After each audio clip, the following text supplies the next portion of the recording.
In the reading Isaiah 52, this is when the Spirit of Yah returns back to his exiled people. This is when he's about to gather Israel and Judah. In it, it tells you, therefore my people will know my name. Therefore they will know on that day that I'm he who speaks. Here I am. In 2019, I heard it clear as day when the Ruach revealed to me that Jesus is Jesus. Jesus is for Hail Sus, as in Hail Mary. For God and Lord are titles, that's not a name. His people will know his name on the last days, when his spirit returns back to his exiled people. We will wake up from our sleep. No longer will we be blind. Another good reading on the awakening is Ezekiel's dry valley of bones. In the scriptures, it tells you that they will preach to you another Jehoshua, another Joshua. And that's exactly what they did. And to other scriptures, it tells you the same thing. Only there are some that trouble you and will pervert the gospel of Jehoshua. And again, but that we, or an angel from heaven, preach another gospel unto you, then that which we have preached unto you, let him be accursed. Back to the Kabbalatry. On the top, the Canaanites always work with the tribe of Dan, the branch that broke off the tree of life. The center, Vatican, Janos and Sibyl. I'll be covering Sibyl. So you see your pyramid, your man-made religions? This is control opposition, mind control. Right above, you see the tribe of Dan, the queen. But above her is the Pope, the Holy See. And this is in today's headlines. This is the Jesus they gave to the world. Also, in today's headlines as well, you see what direction the church is going? You see little Knox holding the Bible? Get out of religion. Also in today's headlines, you know she's the mother church, so all churches are going to be doing the same thing. It doesn't matter which domination are you under. Demon nation is in the name. So this is who's behind their Mary and Jesus. It's Isis and Horus. And like I explained before, these are Druids. And you see on the top, it says Lord, another name for Baal. And I already say how they work with the tribe of Dan, right? That's the House of England. Looking at incredibly rare footage that the House of Windsor has attempted to censor. Just prior to her coronation as Queen of England, the Princess Elizabeth was initiated into the Welsh Druid Order. The Queen wore a green robe to signify her rank in the order. Known as Vate or Ovate, the Vates had the role of seers, similar to the oracles of ancient Greece. It's very interesting to see these pictures because 99% of people out there assume the House of Windsor is a Christian royal family. This suggests otherwise. I also made a couple videos on the rise of the fertility goddess, Gaia. You see Vatican? Sibyl, right? And this spirit always demasculates the male. Down the centuries, a few fragments of the sacred prophecies were preserved, and I'm told you can find some of them in here. This library holds 180,000 books and scrolls, covering 2,000 years of human history. All sorts of treasures are hidden in their pages. I want to consult the words of the Sibyl, just as the Romans did when Hannibal was at their gates.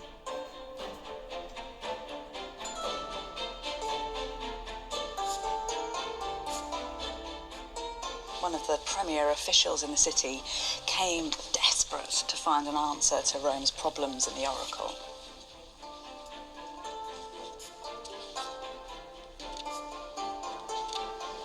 The oracles were written in Greek hexameter verse, so he needed two translators to help him, but eventually he found what he was looking for. Should a foreign enemy ever invade Italy, he could be defeated and driven out if Cybele, Idaean mother of the gods, was brought to Rome. So it seemed that in her hour of need, the all-protecting mother of the gods was going to be Rome's salvation. With the god's stamp of approval, Rome immediately arranged for the sacred icon of Cybele to be sent from her home in Phrygia. On April the 12th, 204 BC, a delegation of the highest ranking and most virtuous men and women in Rome came to the port of Ostia to greet the goddess. Amidst huge jubilations, her boat was towed up this river, the Tiber, and then her icon was triumphantly and tenderly carried into the city. The mother had arrived at Rome. The Romans believed Cibelei's arrival changed the course of the war and history. A grateful city embraced the potent goddess they called the Magna Mater, the Great Mother. And each April the Romans, led by the goddess's priests, the Galli, honoured her in a great annual festival. But in the middle of the celebrations came an aspect of the festival that was shocking to the Romans and is still pretty hard for us to stomach. The young priests would whip themselves into a frenzy, and then, just as the sun was setting, they would make the ultimate sacrifice to the Great Mother. Taking a knife or a sharp stone or a piece of pottery sherd, they would castrate themselves.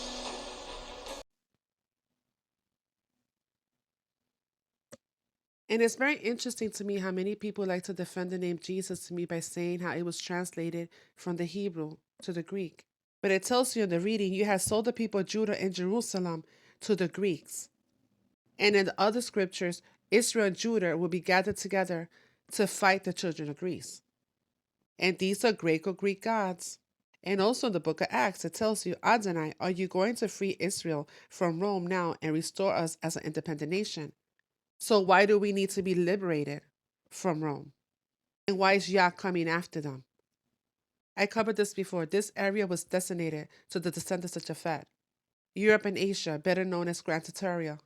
And what we're witnessing today is the rise of Grand Tataria. And this is where the Tower of Babel was. You see your Greeks there, right? And also China. And it is true that the fallen angels did create a race of people, the carriers of the Rh negative blood type. And you will find Neanderthals in these areas, right? Asia and Europe.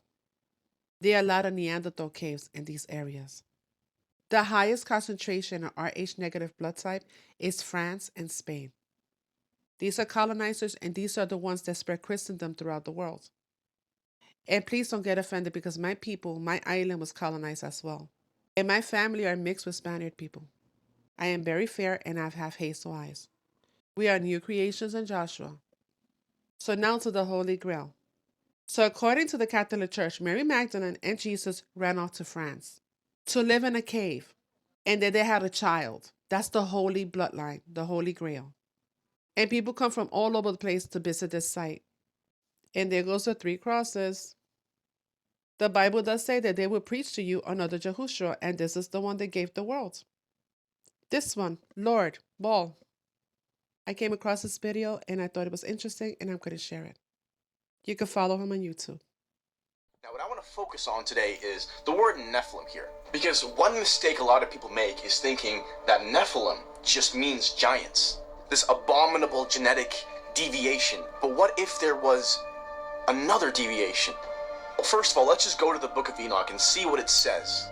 And all the others together with them took unto themselves wives, and each chose for themselves one, and they began to go in unto them, and to defile themselves with them. And they became pregnant, and they bore great giants, whose height was 3,000 ells. And they began to sin against the birds, and the beasts, and the reptiles, and the fish, and to devour one another's flesh. Then the earth laid accusations against the lawless ones. Now, if we go back to Genesis here, we read that the earth was corrupt in God's sight and full of violence. Now, I want to really focus on corrupt here. The earth was corrupt in God's sight. God saw how corrupt the earth had become, for all the people on the earth had corrupted their ways. And even before that verse here, Noah was a just man, perfect in his generations. This is very important, generations. There was a whole lot of talk of corruption here, and I find this very interesting because God was also mad with the animals, the birds, and the plants, but what had they done? Now, putting 2 and 2 together, remember how I said in Enoch chapter 7, the giants began to sin against the birds and the beasts and the reptiles and the fish. What we have here is a human skull and a Neanderthal skull. As you can see, the Neanderthal skull is vastly different from the human skull. Its bone structure is denser, stronger. You can tell it's more solid. Its teeth are stronger. And I really wonder, could this be a Nephilim? The earth was also corrupt before God, and the earth was filled with violence.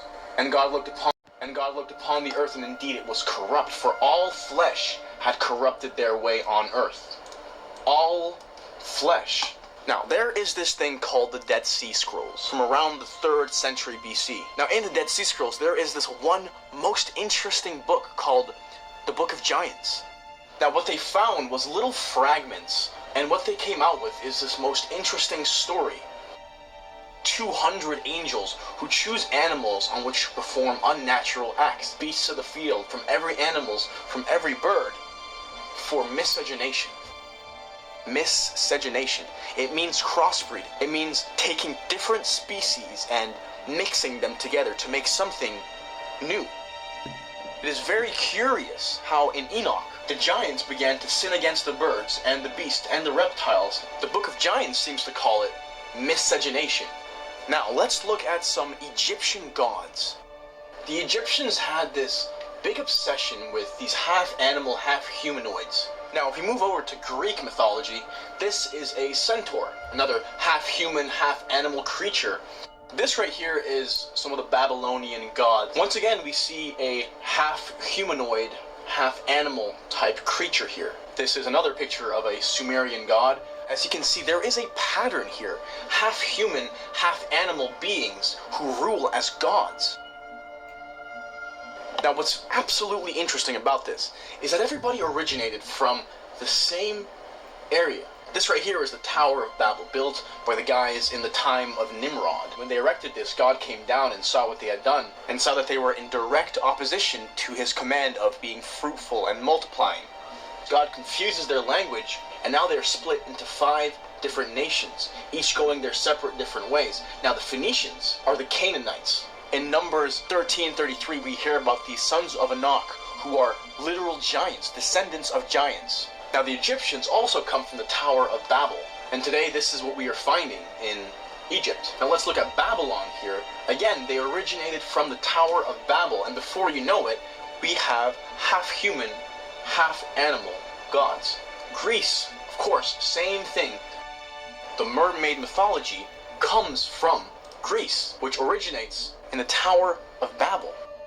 You see, the angels had done a lot more than just make giants on the earth. They had quite literally corrupted all flesh by crossbreeding different species and making abominations. You see, people always wonder how we get these different aliens and different creatures and different mythologies. Well, it all seems to originate from the same place. The Tower of Babel is what happened in that tower. What happened with this tower for all these different demigods to appear? You see, the earth was also corrupt before God, and the earth was filled with violence.